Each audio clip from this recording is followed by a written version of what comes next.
फलटण तालुक्यातील लाखो भगिनींचे एकच भाऊ म्हणून ज्यांची ओळख आहे आणि महाराष्ट्राच्या विधानसभेमध्ये फलटणच्या शेतकरी पुत्राने आवाज उठवला आणि ऐतिहासिक निर्णय भाग घ्यायला सुद्धा सरकारच्या समोर अनेक प्रश्न मांडले गेले।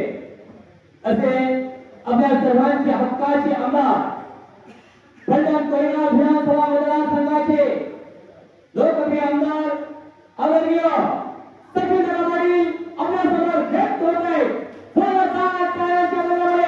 सचिन दादांचं सहर्ष स्वागत करा व्यक्त होत आहे। फलटण कोरेगाव विधानसभा मतदारसंघाचे आमदार सचिन दादा पाटील।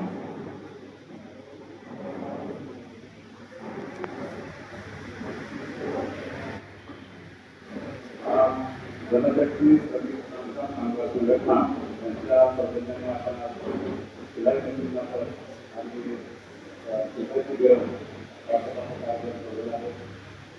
अतिशय बांधकाम कामगार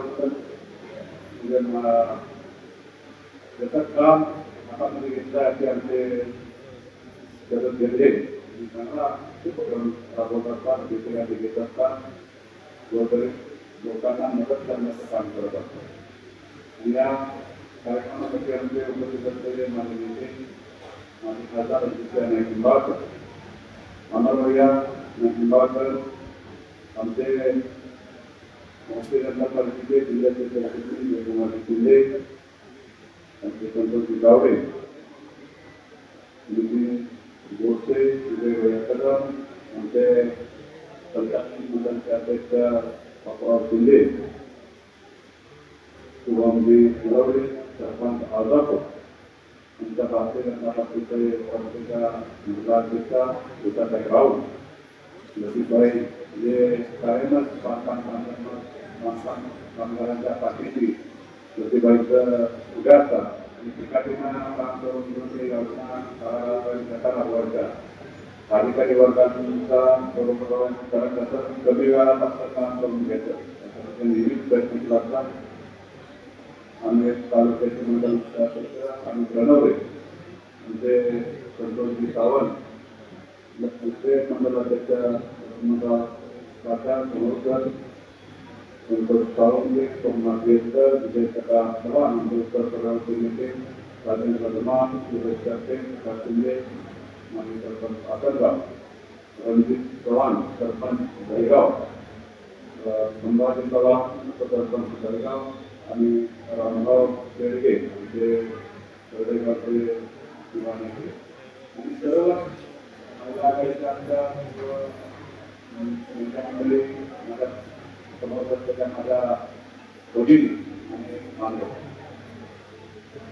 आपलं सरकार युतीचं सरकार आहे की आपल्या पाठीशी काय होतं, केंद्राचं सरकार आणि राज्याचं सरकार अतिशय काळजीपूर्वक गोरगरीब कामगारांच्यावरती त्यांचं लक्ष असतं, त्यांच्यासाठी योजना राबवत असतं। आता असंख्य नाट्य योजना आहे, कामगार बांधकाम योजना आहे, आयुष्यमान भारत आहे, पीएम किसान आहे, ओएस योजना आहे, जे अगदी 65 वर्ष झालं तर ते माझ्या आजी आजोबांमध्ये आपण वापरसाठी सुद्धा 3000 रुपये अतिशय बारकाई त्या सरकारचा आपल्यावरती लक्ष आहे।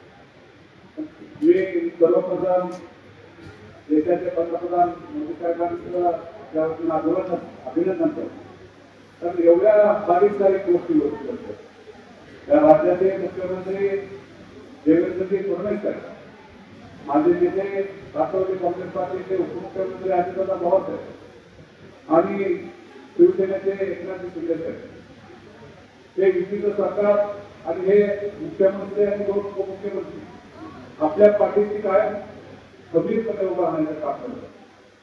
शेतकऱ्यांच्या पाठीशी उभं राहतात, बांधकाम कामगारांच्या पाठीशी उभं राहतात, लाडक्या बहिणींच्या पाठीशी उभं राहतात। आता परवा लाडक्या बहिणीला 3000 रुपये आपण आपल्या प्रत्येक खात्यावरती जमा झाले ना, बहिणीच्या खात्यावर 3000 रुपये झाले का?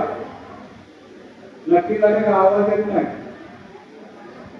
1000 झाले का? 3000 1000 होती राहिलेली 1000 पर्यंत असं बारीक गोष्टीवरती लक्ष ठेवून सरकार तुमच्या पाठीशी उभा।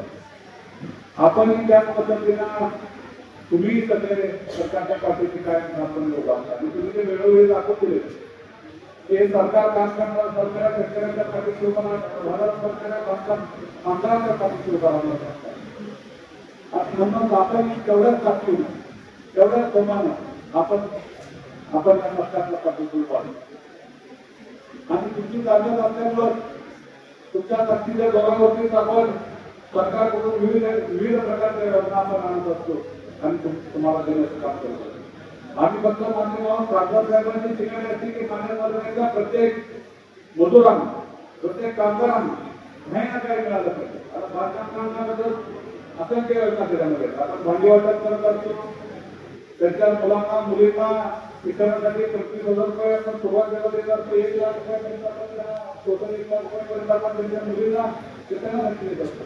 आधी लग्नाच्या कल्पनेला आपण बांधकाम कामगारांच्या मुलींना करत असतो आणि नंतर लग्नानंतरही खर्च आपण बांधकाम कामगारांच्या मुलीसाठी करत असतो. आणि हेच काम पुण्याचं काम आता आम्ही आपले नेते रणजितदादा निंबाळकर आणि स्वतः आपल्या पाठीशी कायम ठामपणे होत आहे.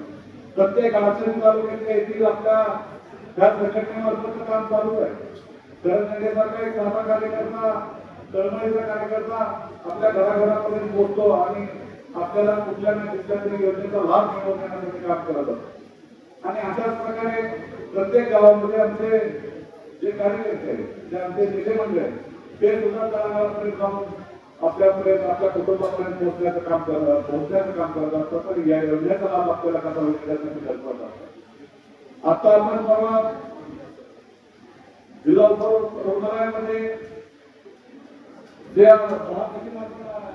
डायलिसिसच्या मशीन उपलब्ध करून दिलेले, ज्या गोरगरिबांना पैसा वाचून आपला प्रपंच सोडावा लागतो, प्रपंचातून जावं लागतंय, पैसे नसतात म्हणून आपण उपचार करू शकत नाही, म्हणून आपण आता 10 डायलिसिसच्या मशीन आपण आता आरोग्य केंद्रामध्ये आणलेले.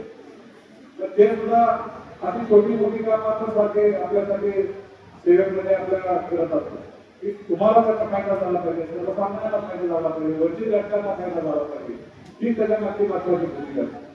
आपण आता रस्ते करतोय, रेल्वे आणतोय, तालुक्यामध्ये विकासाचं काम झपाट्यानं चालू आहे. तालुक्यामध्ये 2 लाईनांचा रेल्वेचं चालू आहे, बारामतीचं काम चालू आहे, 2 अंतर्गत रेल्वे चालू आहे. आता आपला आळंदी पंढरपूर रस्त्याचं काम पूर्ण झालेलं आहे, ते सुद्धा चालू आहे. आपण आता धेरवडी रस्त्याचं काम लवकरात लवकर चालू होईल. आपण पलटण सातारा रस्ता तिथेही काम करण्याचं चालू आहे. आणि अशाच तालुक्यात आपण दुसरं वारुगड पाहिजे ते सिद्धनगर पर्यंत आपलं काम चालू आहे. आसूच्या पुढे अगदी 2,265 कोटी रुपयाचं काम चालू आहे. शहरामध्ये अंतर्गत 70 कोटी रुपयाचं त्याचंही काम केलं. असे प्रत्येक गोष्टीचा आपण बारीक गोष्टी कसे घालून आपण आपल्या तालुक्याचा विकास करण्याचं काम तुमच्या ताकदीवरती तुम्ही दिलेल्या आशीर्वादावरती आम्ही करत आहोत. आणि असाच आशीर्वाद तुमचा आमच्या पाठीशी कायम राहणार आहे. असंच प्रेम तुमचा आमच्या पाठीशी कायम राहणार आहे. आणि हे प्रेम तुमचा उत्साह आमची ताकद, आमची एनर्जी वाढवणार आहे. कारण तुम्ही त्या ताकदीने येत असता, प्रत्येक हाक मागे तुम्ही प्रत्येक कार्यक्रमाला उपस्थित असता, तुम्ही आमचं मनोबल वाढवता, आमची ताकद वाढवता. आणि तुमच्या आशीर्वादावरती ताकदीवरती तालुक्यामध्ये उद्योग धंदे आणण्याचं सुद्धा काम असला. नायकोपाडीमध्ये आपण महिलांचा 15,000 महिलांना हाताला काम लागेल असा एक मोठा उद्योग आपण लवकरात लवकर सुरू करू. माझ्या नेतृत्वामध्ये 25,000 लागणार आहेत, पण आपण 15,000 महिलांच्या हाताला उद्योग लागेल असा माझ्या बेरोजगार तरुणांमध्ये सुद्धा हाताला तिथं सुद्धा काम लागणार आहे. अशा पद्धतीचे मोठे उद्योग धंदे सुद्धा आपण या फलटण तालुक्यामध्ये आहेत. फलटण तालुक्यात निश्चितपणे आपल्याला बदललेला दिसतो. फलटण तालुक्यामध्ये नवीन क्रांती आल्याशिवाय होणार नाही. अशा पद्धतीचं आपलं काम चालू आहे. आणि सगळ्यात महत्वाचं रणजितदादांची ठिकाणी असते, तुमच्यासाठी काय ना काहीतरी करण्याची गडबड असते. रात्रंदिवस लक्ष करून आपल्या विनंती आपल्या तालुक्यासाठी नवीन काय करता येईल, नवीन योजना काय आणता येतील, नवीन रस्ते कसे करता येतील, नवीन रेल्वे कसे आणता येईल, त्या प्रत्येक गोष्टीचा विचार करतो. तालुका आपला जिल्हा कसा होईल, फलटण तालुक्यामध्ये अर्थव्यवस्थेला आपण काम करेल. हे काही आपण आपल्या फलटण तालुक्याचा नंबर केला. आपण शासकीय इमारती नवीन मंजूर करून घेतल्या, त्याचे पण निधी मंजूर झाले. नवीन एक नगरपालिकेच्या माध्यमातून आपण चांगलं एक महिलांसाठी हॉस्पिटल तयार करतोय, वाचनालय तयार करतोय, नवीन स्विमिंग टँक करतोय. असं असंख्य योजना आहे आणि त्यामध्ये आपण घोषणा करत नाही तर प्रत्यक्षामध्ये ते काम चालू करतो. त्याचे वर्क झाले, केंद्र झाले, त्याचे कामातच थोडे दिवस चालू होते. आपण कुठलाही छोटा आश्वासन आपला नेता देत नाही. आपला नेता प्रामाणिक आहे, प्रामाणिकपणे तुमच्यासाठी जनतेसाठी रात्रंदिवस झटणारा नेता आपला. मग आपण माझी सर्वांना एक विनंती की आता थोडा विचार केला पाहिजे. आपण शैतान पाटलांना सांगितलं पाहिजे की रणजित दादांसारखं चांगलं नेतृत्व त्या तालुक्यामध्ये काम करत असेल, त्यांच्या हाताला धरून माझ्यासारखा एक सर्वसामान्य शेतकऱ्याचा पूर्ण काम करतो आणि तुमच्या अडीअडचणीला कायम उभा राहण्याचा आम्ही प्रयत्न करतो.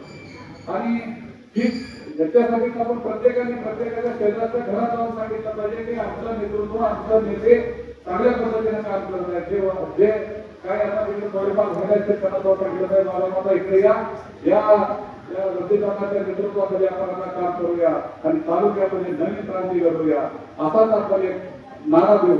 आणि इथून पुढच्या प्रत्येक गोष्टीला प्रत्येकाला हे राजकारणाचं बोलायचं हे व्यापीत नाही.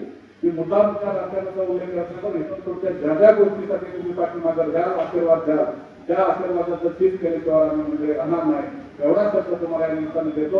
तुम्ही मला बोलवलं, मान सन्मान दिला आणि तुमच्या या कुटुंबामध्ये ह्या नवीन आता वस्तू जाणार आहेत त्या तुम्हाला निश्चितपणे तुमचं मनोधैर्य वाढवते. शिलाई मशीन आपण घरी नेली तर आपण त्याच्यावरती स्वतः आपण घरचं काम करत आपल्याला 2-5 पैसे निश्चितपणे यातून मिळतील. वेळ पण चांगली आहे, चांगले आहे. घरचं तर जाण्याजवळ घरचं झालं त्याचा ते 4 आहे तुला आपण दळून द्याल अशी अपेक्षा व्यक्त करतो आणि मागतो. जय हिंद, जय महाराष्ट्र.